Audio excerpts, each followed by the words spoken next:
Board of peace کے لیے $1 ارب دینے کو تیار ہے۔ روسی صدر پیوٹن کا اعلان، کہا کہ سابق امریکی انتظامیہ نے روسی اثاثے منجمد کیے تھے۔ منجمد روسی اثاثوں سے بورڈ کے لیے فنڈز فراہم کرنے کی پیشکش کی ہے۔ پیوٹن کا کہنا ہے کہ امریکی صدر کے بورڈ آف پیس میں شمولیت کی دعوت کا جائزہ لیا جائے گا۔ وزارت خارجہ کو دستاویزات کا مطالعہ اور شراکت داری سے مشاورت کی ہدایت کر دی۔ مشاورت مکمل ہونے کے بعد ہی جواب دیا جائے گا۔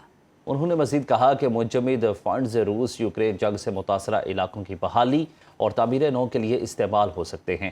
روسی صدر کا گرین لینڈ کا 19ویں صدی میں الاسکا کی فروخت سے موازنہ، کہا کہ امریکہ کے گرین لینڈ کی ملکیت موقف سے روس کا کوئی تعلق نہیں ہے۔ پیوٹن نے گرین لینڈ کی فروخت کا تخمینہ $200 سے $250 ملین لگایا۔ ورلڈ اکنامک فورم کے موقع پر ڈیووس میں IMF کی مینیجنگ ڈائریکٹر کرسٹالینا جارجیوا سے ملاقات کر کے مسرت ہوئی۔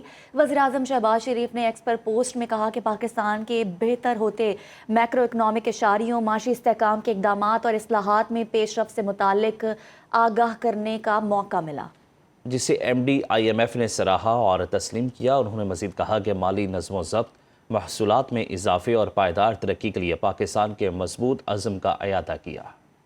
وزیر اعظم شہباز شریف کی عالمی اقتصادی فورم میں پاکستان پیویلین میں منعقدہ تقریب میں شرکت۔ وزیر اعظم نے خطاب میں کہا کہ پاکستان کو برآمدات پر مبنی ترقی کی راہ اپنانا ہوگی۔ کان کنی اور معدنیات کے میدان میں کامیابی سے داخل ہو چکے، کرپٹو، AI اور IT کے شعبے میں بھی تیزی سے آگے بڑھ رہے ہیں۔ PIA کی شفاف نجکاری کی گئی۔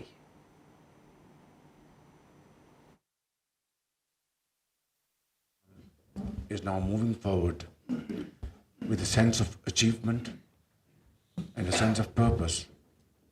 Our macroeconomic indicators are pretty reassuring.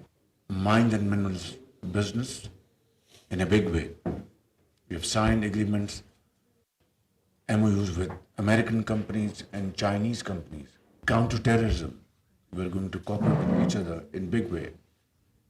In IT, in AI. So I think Pakistan is at a point of time where we are going to take off rapidly in agriculture, in industry, in mining industry, AI and IT. I'm meeting IMF Managing Director after this interaction, and we will discuss very frankly our achievements, our structural reforms, privatization, those entities which were bleeding our economy, which, as I said, is a great challenge as well as an opportunity. And we are absolutely committed to convert this into an opportunity by providing them all those tools and opportunities which will make our country great. Pakistan نے Gaza board of peace میں شمولیت کی دعوت قبول کر لی۔ ترجمان دفتر خارجہ نے تصدیق کرتے ہوئے کہا کہ اس اقدام کا مقصد غزہ میں پائیدار امن، انسانی امداد میں اضافہ اور دوبارہ تعمیر ہے۔ ترجمان کے مطابق پاکستان فلسطینی عوام کے حق خود ارادیت کی حمایت کرتا ہے، طویل المدتی امن اور فلسطین کی آزاد خود مختار ریاست کے قیام کے لیے اقدامات جاری رکھے جائیں گے۔ پاکستان اس امید کا اظہار کرتا ہے کہ اس فریم ورک کے قیام کے ساتھ مستقل جنگ بندی کا نفاذ ممکن ہوگا۔ اس فریم ورک کے تحت فلسطینی عوام کے لیے انسانی امداد میں نمایاں اضافے اور غزہ کی تعمیر نو کے لیے عملی اور ٹھوس اقدامات کیے جائیں گے۔ ترجمان کا کہنا ہے کہ پاکستان کو یہ بھی امید ہے کہ یہ کوششیں فلسطینی عوام کے حق کے خود ارادیت کے عملی اظہار کی راہ ہموار کریں گی۔ بورڈ آف پیس کے ذریعے مستقل جنگ بندی کے نفاذ کی امید ہے۔ ترکیہ نے عالمی بورڈ آف پیس میں شمولیت پر رضامندی ظاہر کر دی۔ ترک وزیر خارجہ حاکان فیدان ڈیووس میں بورڈ آف پیس اجلاس میں ترکیہ کی نمائندگی کریں گے۔ انہوں نے کہا کہ عالمی امن کے لیے ترکیہ کا فعال سفارتی کردار ہے۔ ڈیووس فورم میں امن و استحکام پر اہم مشاورت متوقع ہے۔